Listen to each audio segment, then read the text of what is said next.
Hey, if you think real estate prices have peaked, think again. 2025 is shaping up to be one of the biggest market shifts in years. And the smart buyers, they are already making moves before prices take off. Today, I'm going to break down what's coming, why waiting could cost you thousands, and exactly how to lock in a deal before the market heats up. Let's go! What's changing in the 2025 market? Number one, mortgage rates are expected to drop. Current forecasts, which is the Bank of Canada, anticipates implementing 2 additional quarter-point rate cuts, which is going to bring policy rates to about 2.5% by July this year. And with Trump's tariffs, it's very likely the Feds are going to continue a more aggressive drop with economic pressures, potential job losses, and rising inflation. What's the impact on buyers? Well, lower rates increase purchasing power, enabling buyers to afford higher price homes with the same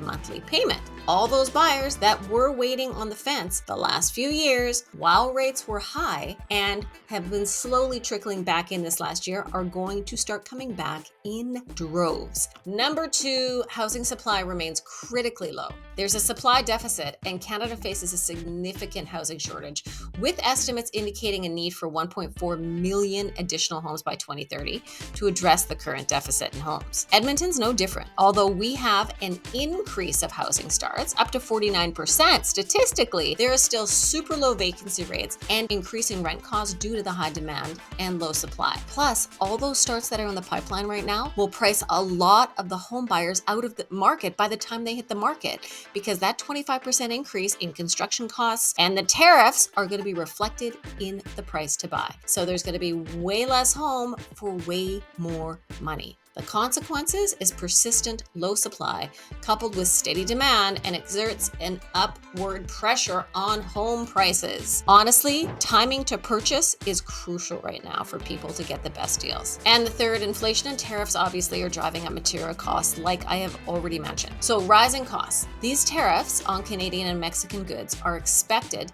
to increase the cost of imported construction materials by up to $4 billion, likely raising home prices, obviously slowing new construction activities. What types of materials? Well, things like roofing, siding, electrical, and appliances are just a few of the increases that are going to be affected by a minimum of 25%. So what's the market impact? Elevated construction costs can lead to higher prices for new homes. It may deter new housing developments. It could exacerbate the supply shortage. So my prediction is as soon as old stock is sold, increases in new home construction costs will drive relocators to buy older inventory, and builders are going to be forced to innovate again, and they're going to need to cut somewhere to still get that first-time home buyer into their first home in that price point. Some of the cuts that they've done historically: no garages, done; smaller homes, done; smaller lots, done. What's next?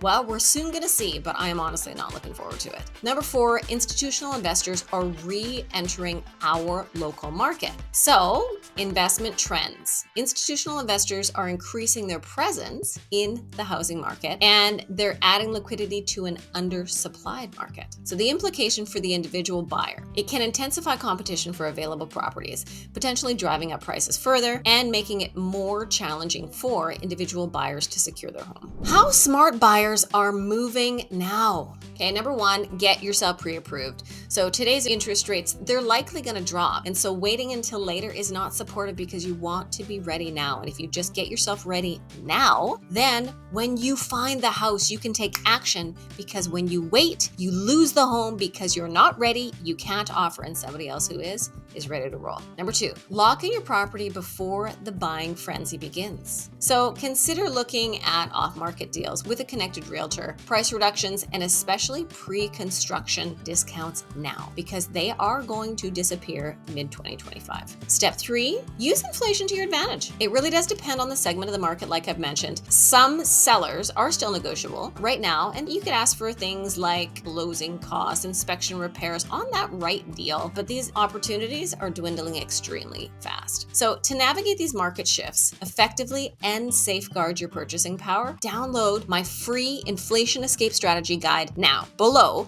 this is a comprehensive resource that offers data-driven strategies and a step-by-step guidance to help you make informed decisions before anticipate price increases. And you can get it through the link below in the description and pinned to the comments. And a free bonus, you want to know exactly how much you can afford before your inflation pushes the rates higher? Well, book a free strategy session with the link below. Hey friends, you know how we roll. We always take the stress out and make it easy peasy for you. And if you want a more personalized approach, you can book a free one-on-one strategy call with a relocation coach now. Link below. Thank you so much for watching. And if you want to know how much house you can actually afford in 2025 with inflation, watch this video next. I will see you in the next video, friends. Till then, take care.